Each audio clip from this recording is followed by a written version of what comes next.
اور ادھر سے جو مشرکین مکہ تھے یہ بھی غار کے دروازے کے اوپر پہنچ گئے۔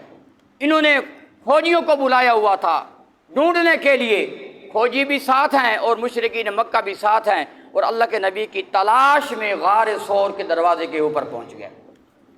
اب جب حضرت صدیق اکبر نے دیکھا، کہا یا رسول اللہ وہ مشرکین مکہ باہر ہیں۔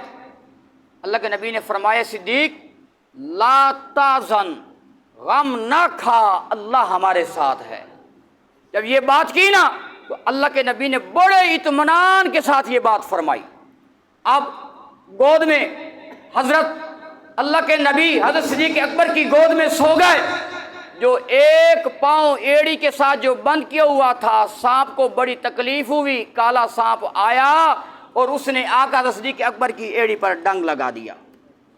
اب اللہ کے نبی سوئے ہوئے ہیں، حضرت صدیق اکبر جاگ رہے ہیں۔ جب سانپ نے ڈنگ لگایا، حضرت صدیق اکبر نے زبان سے کوئی لفظ نہیں بولا، اس وجہ سے حالانکہ تکلیف میں تھے، درد کی شدت تھی کہ اللہ کے نبی کی نیند نہ کھل جائے۔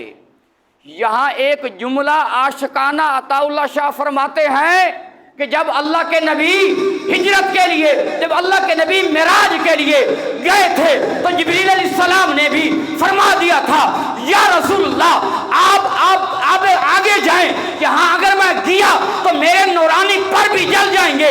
حضرت اللہ شاہ بخاری نے فرمایا اگر صدیق اکبر ہوتے تو وہ یہ نہ کہتے، وہ جل جاتے لیکن نبی کا ساتھ نہ چھوڑتے۔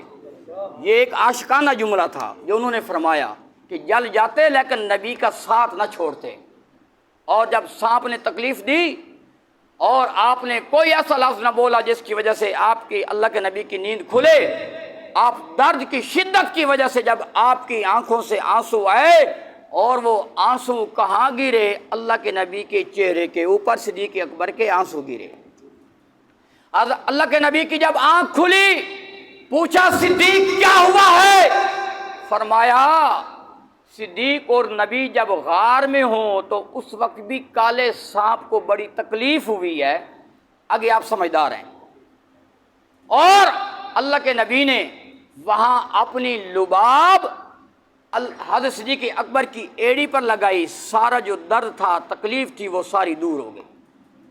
3 دن وہاں رہے۔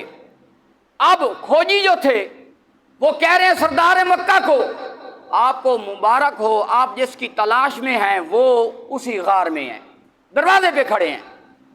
ابو جہل جو تھا، مشرکین مکہ تھے، انہوں نے کہا کیا تمہارا دماغ خراب ہو گیا ہے؟ تم کہتے ہو اس دروازے سے اندر گئے ہیں، دیکھو جالا بھی بنا ہوا ہے اور کبوتری بھی بیٹھی ہے انڈے کے اوپر۔ جب وہ آئی نا پھٹ پھڑا کر اڑ گئی اور ابو جہل کہنے لگا تم نے تو ہمارا وقت برباد کر دیا، اگر یہاں کوئی ہوتا تو یہ جالا نہ ہوتا، اگر کوئی ہوتا تو یہاں کبوتری انڈے نہ دیتی۔ فوجیوں نے کہا ایک دفعہ دیکھ تو لو۔ اس نے کہا نہیں، دیر ہو جائے گی، اور اس طرح وہ ناکام واپس لوٹ گئے۔